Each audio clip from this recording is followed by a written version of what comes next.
मित्रों, अगर मैं आपसे बताऊंगा जो रोड मैप है, पहले कोविशील्ड आया, कोवैक्सीन आई, स्पुतनिक आया, और ये सब लोगों के लिए लाइसेंसेस, कंपल्सरी लाइसेंसेस को दिया गया ताकि ज़्यादा से ज़्यादा कंपनियां बना सकें।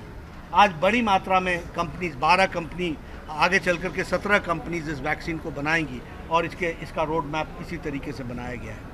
मई महीने में जो रोड मैप है, जो एक्सपेक्टेड है, वो आपके सामने मैं शेयर कर रहा हूँ। मई महीने में 8 crore vaccine per month production हो जाएगी। जून महीने में 10 करोड़ प्रोडक्शन हो जाएगा। जुलाई महीने में 17 करोड़ पर मंथ प्रोडक्शन हो जाएगा। अगस्त महीने में 19 करोड़ प्रोडक्शन हो जाएगा।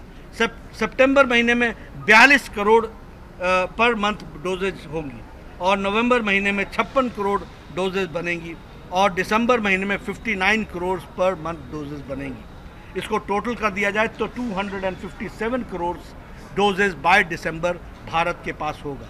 और इसलिए डबल डोज लगाने के लिए भारत पूरे स्विंग में तैयार है। इस बात को हमको समझना चाहिए।